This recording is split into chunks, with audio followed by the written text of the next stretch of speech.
Hi everyone, and welcome back to the channel and back to another urban calisthenics workout of my full body calisthenics routine. In today's session, I've got for you 5 exercises for which you'll be doing 30 seconds of work with 10 seconds rest for a total of 5 rounds. That's 20 minutes in total. Now the equipment that you'll need for this session will be a box or a sturdy chair and a set of gymnastics rings, and you are pretty much good to go. And don't worry, if you don't have access to a set of gymnastics rings, you will also get away with a pull-up bar. And one of those exercises, the single leg elevated shrimp squat, you'll be doing for a total of 30 seconds per leg. As always, practice those instructionals before getting stuck in. Make sure you get a good warm-up before starting this workout. I'll leave a link in the description below for a warm-up that I feel is suitable for this routine. That's enough from me. Let's see what's in store. So for the ring pull-ups, you're going to start by setting your rings up to a point whereby when you hang from the rings, ideally your feet don't come into contact with the floor. So I'm going to take a hold of the rings, keeping the shoulders down, forcing the ribs down, sucking the abs in, squeezing the legs, and pretty much forming a dish between the hands and the feet. Now I'm going to initiate the pull, and as I do this, I'm going to turn the knuckles out to the side, taking the head through the rings. For the descent, you're going to keep your shoulders down and make your way down slowly to the point where your arms block out completely. So you see I'm back into my dish shape, keeping the shoulders down, and I'm going to initiate the second pull. So head through the rings, knuckles turned out, keep the shoulders down, work to full lock out of the arms, and then go again.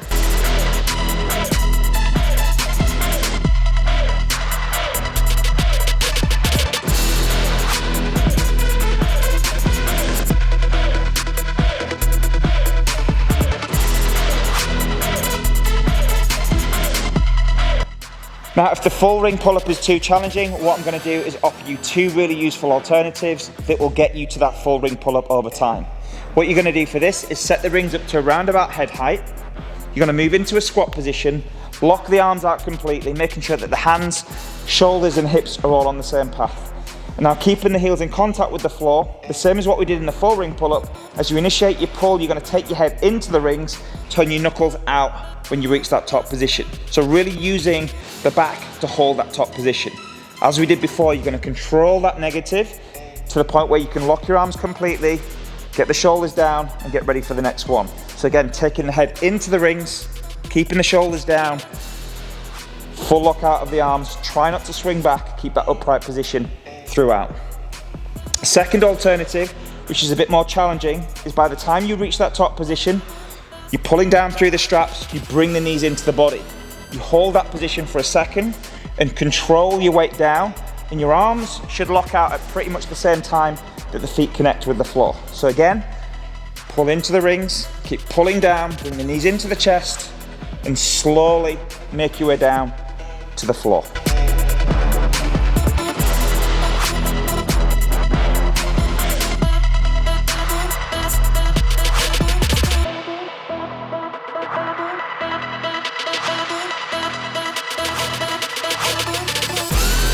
So for the box dips, you're going to need to get yourself a box like mine, or even get hold of a sturdy chair. When we set up for the box dip, you're going to start by sitting on the box or even the chair, making sure the hands are set either side of the hips with the fingers wrapped around the front of the box. From here, you're going to move into an L position, keeping the hips down, keeping the legs as straight as possible, keeping the shoulders packed down and keeping the arms as straight as possible. From here, you're going to make your way as low as you possibly can, taking your head forward slightly, but with the intention of trying to take the backside to the floor. Once you've reached this end point without the shoulders coming up, you're going to extend the arms as best you possibly can without throwing the hips up into the air. So avoid doing this as you reach the top position. Just try to keep that hip hinge all the way through. So again, pressing down through the box to keep the shoulders packed down. Get the back as near to the box as possible. Hit that end range without sitting down, and then make your way back into your top position.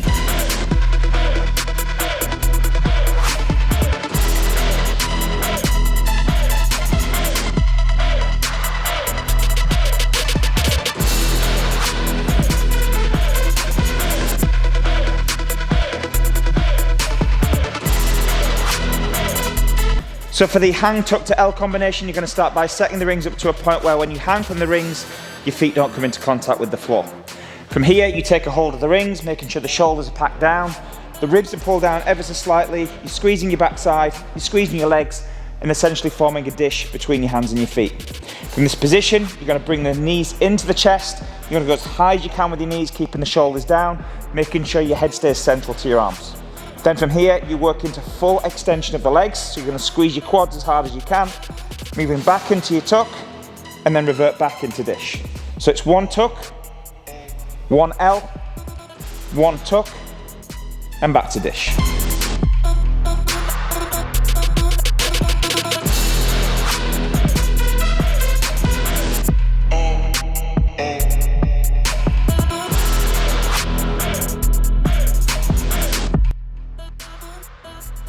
So one of the potential challenges that you might face with this drill is the L hold itself and getting the legs straight on the horizon.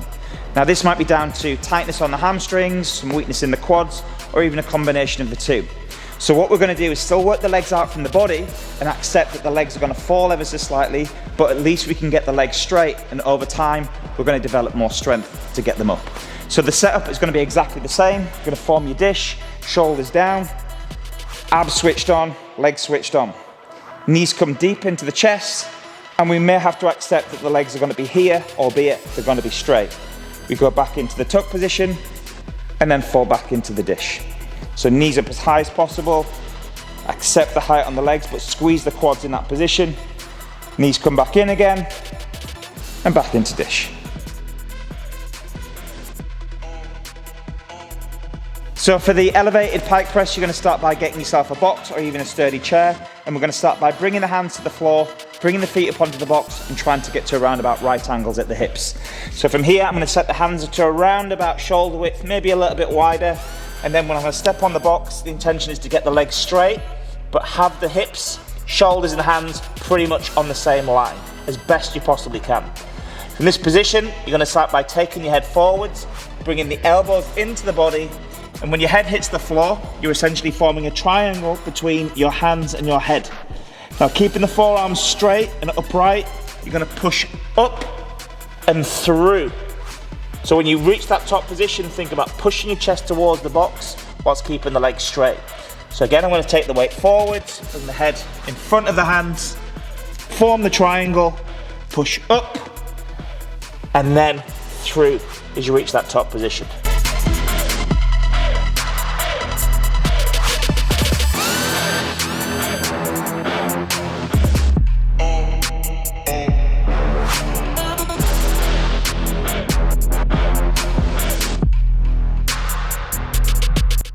Now if this is too challenging, what we can do is bring the box a little bit lower, and what this does, it takes some of that extra effort out of the shoulders.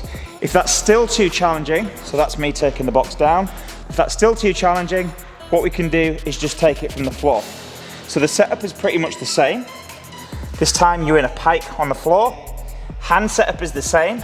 Now there's going to be less weight going through the shoulders. It's still intense, but there's going to be less weight going through the shoulders. So again, I'm going to break the floor, take the head out in front of the hands, touch the head on the floor, push up, push through, and then repeat. So again, break, head in front, keep the legs straight so it keeps the hips up at all times.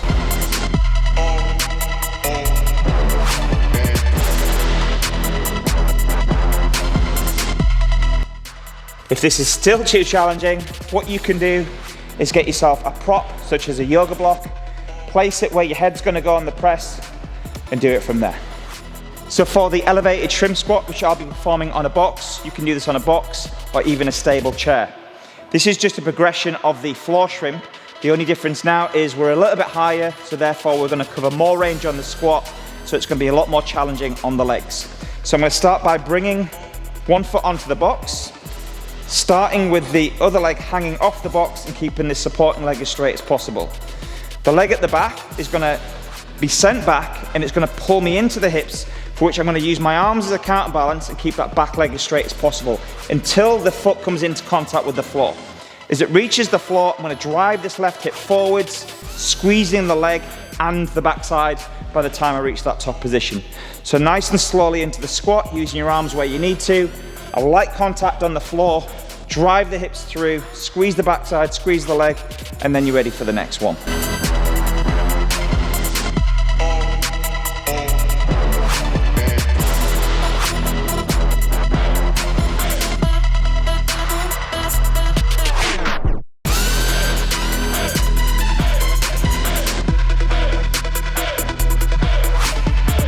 So for the shrimp squat, you're going to start by balancing on one leg, and we're going to flex the knee of the non-supporting leg. From here, the intention is to bring this knee to the floor without allowing the foot on the back leg to come into contact with the floor. So what's going to happen first is you're going to hinge through your hip, leaning forwards ever so slightly, keeping the weight through the heel and making your way all the way down to the floor until the knee comes into contact with it. As you'll see, the back foot does not meet the floor. From here, we've simply got to drive through that lead leg to get back to our top position. So I'm going to drive through the heel, pushing the hips forwards, and then squeezing the backside and squeezing the quads in that top position. So again, I'm going to hinge through the hip, leaning forward slightly, keep the weight through the heel, and you can see I'm using my arms as a counterbalance, gently placing the knee without the foot. Driving the hips through, squeezing your backside and your leg when you reach that top position.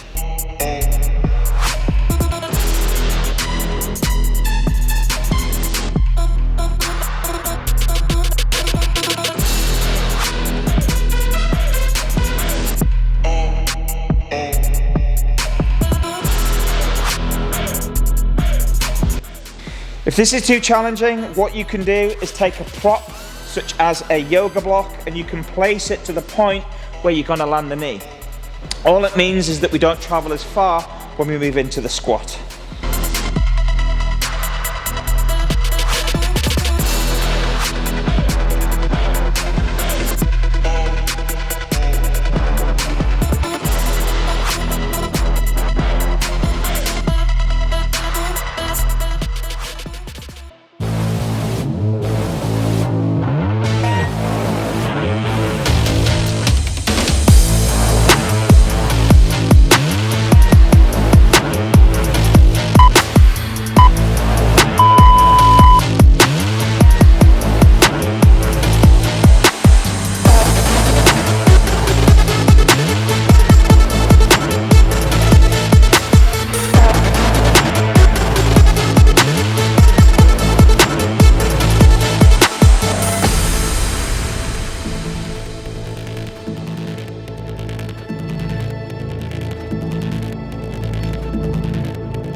Thanks so much for taking part in this urban calisthenics workout.